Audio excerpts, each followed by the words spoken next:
Is there anything special about the drive shaft, Ray? Nope, it's a one-piece shaft. You service the U-joints the same as passenger car U-joints. The differential is the big 8 3/4 inch passenger car unit, Bill. It's available in anti-spin as well as the standard version. But there is something new out at the ends of the axle. This is the first U.S. or Canadian production vehicle to use both tapered roller bearings and flanged axle shafts. There are some big advantages to this new design. The tapered bearing life is up to 8 times longer than the bearings our competitors use. Bearing adjustment is real easy. And here's the one I like best. Brake service is so much simpler. I sure agree with you there, Tech. You don't need a wheel puller to get the brake drums off. With the wheel removed, all you have to do is remove 3 speed nuts to pull the drum. Not that these brakes will need much servicing. They're the same reliable self-adjusting brakes we use on full-sized Plymouth and Dodge cars.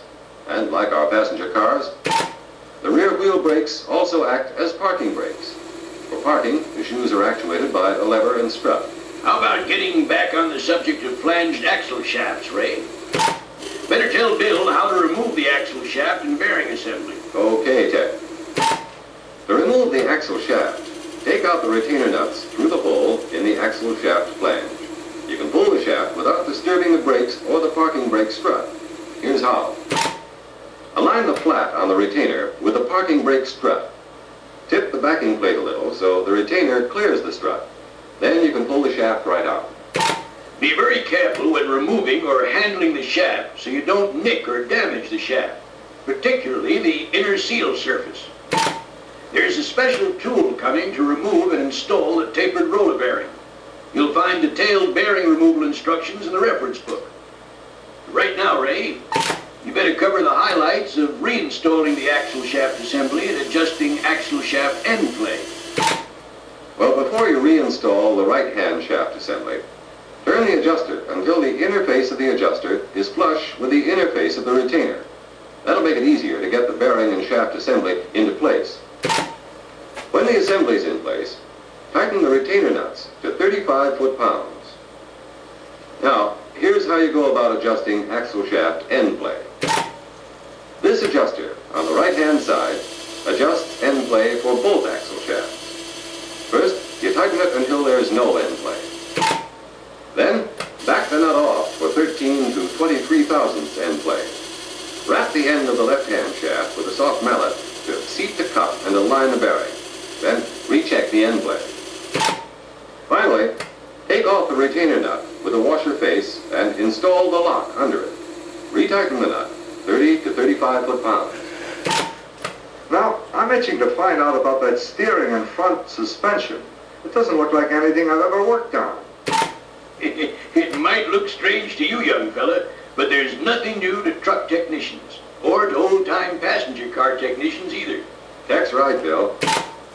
This job has a solid I-beam front axle suspension with leaf springs. The wheel spindles are mounted on kingpins instead of ball joints.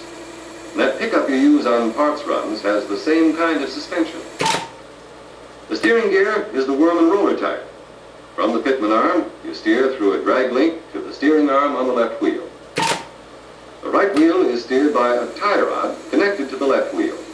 You adjust toe by turning the tie rod. That's simple enough. What about caster and camber? Camber is built into the kingpin bore in the axle, Bill. It'll never get out of adjustment unless the axle or steering knuckle is bent. Positive caster also is built into the axle. Caster can be adjusted, though, by shinning the axle, but it won't be necessary often. Speaking of caster, it's possible to install the axle end for end. Everything would fit, but when you got it back together, you'd end up with negative caster instead of positive. With negative caster, you'd have poor returnability and poor directional stability. How do I tell which is the right way to install the axle? No problem at all, lad. Just be sure the kingpin locking pins are at the front of the vehicle. Okay, I'll remember that. Now, how about the adjustments on the steering gear?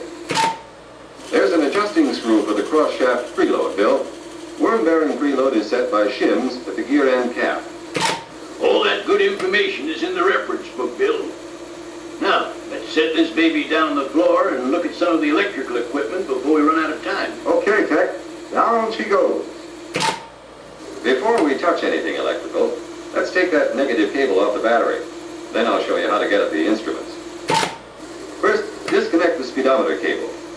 Then, remove these 4 screws and lift the faceplate off the cluster. When you remove the faceplate, watch out you don't drop that glass. It's not plastic and it'll break. With the faceplate, glass, and sponge pad removed, you can roll the cluster back for service. For bench work, remove the electrical connections and lift the cluster right out. When you put the cluster back, always reinstall the sponge pad. It prevents the glass from rattling and keeps dirt out of the instruments. The radio dial is part of the faceplate, Bill, so when you're installing a radio, you set the pointer over to the end of the dial. Then you turn the tuning knob another 8 turns to be sure the variable condenser is all the way over. I see, but how the dickens do you get the radio in and out with the heater there? Through the glove box opening, Bill. With the liner out, you got plenty of room to remove the radio and the windshield wiper motor too. Sorry to interrupt you, Ray, but we're running pretty close to the end of side 2 on that record, and we're going to have to sign off. There's a lot more to the compact truck story. You'll find it all in the new reference book. So be sure and study the reference book and keep it handy. That way you'll be prepared to take care of these new compact trucks when they come into your shop for service.